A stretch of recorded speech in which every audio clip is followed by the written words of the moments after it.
Good evening po. Ako nga po pala ulit si Juan Paulo C. Palomares from BSCS2A. At ngayon po ay magdi-discuss tayo ng dalawang technique sa programming. The first one is recursion and the second one is dynamic programming. So let's proceed. First one is recursion. Yung recursion po is a programming technique na tinatawag niya yung sarili niyang function directly or indirectly, at paghahati-hatiin niya yung isang problem into more smaller and manageable problems. Let's proceed po sa code. Ito na, dito po tayo sa function 1. Yung line 1 po, import time, para po to sa execution ng ating program, execution time rather. Dictionary, ito po yung dictionary na nagko-contain ng song name, duration at yung endorphin values ng kada song. Dito naman po tayo sa line 16, song list equals to song list.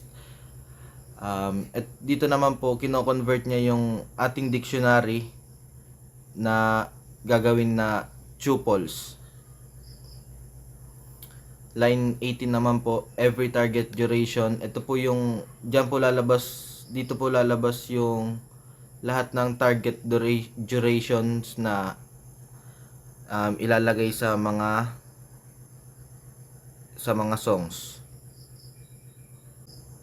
Dito naman po tayo sa line 21, define, optimize, song list, recursion. Dito na po papasok yung recursive function na maghahanap ng optimal way para makuha yung maximum endorphins sa selected durations ng mga kanta or songs. Dito naman po, ito na po yung record the start time of the program.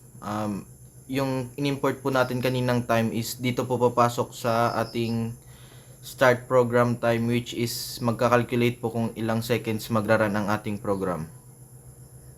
Dito naman po sa line 43, get result. Dito na po lalabas yung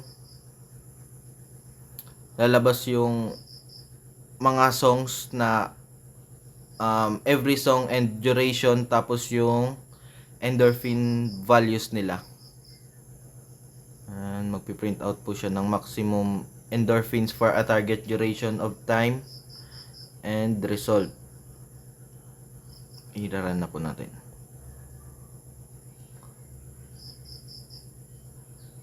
So ayun po, may dinebug lang ako ng saglit. Run na po natin yung program. Ayan. As you can see po, dinidisplay niya na po dito yung duration, yung target duration, and yung maximum endorphins na makukuha niya sa mga songs na nakalista. And dito naman po sa baba is ang ating overall runtime ng program. Proceed naman po tayo sa next, which is the dynamic programming.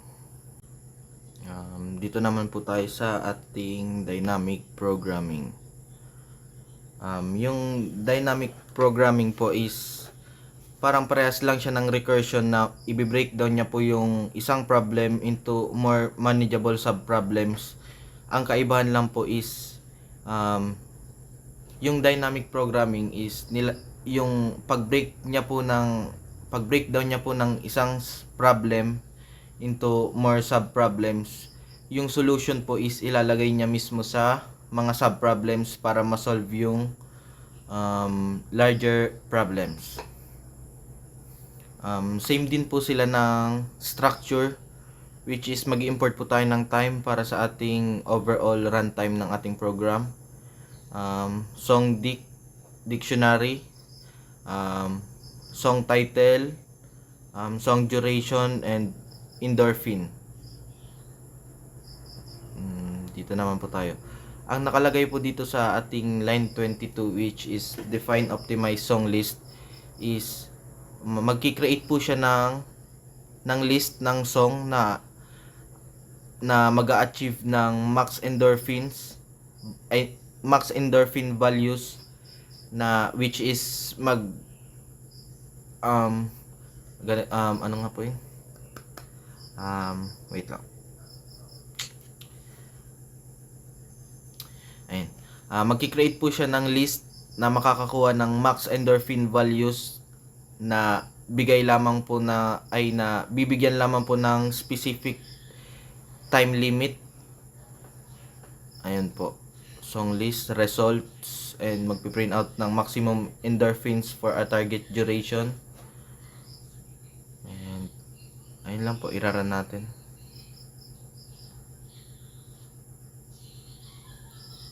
Ito na po yung dito na po magdi-display na yung maximum endorphins for a target durations, which is ang pinaka lowest is 500 seconds, which is mag-equal lang po sa 600 endorphins. And dito po tayo sa maximum durations of 5,000 seconds, which is mag-a-achieve din ng 2,450 endorphins dito po. And ito po yung mga songs na nakalagay sa kanyang list. And we have the overall runtime of the program, kung gaano katagal nag-run yung ating program. Yun lang po. Sana po may naintindihan kayo sa simple explanation po ng recursion and dynamic programming techniques. Thank you po.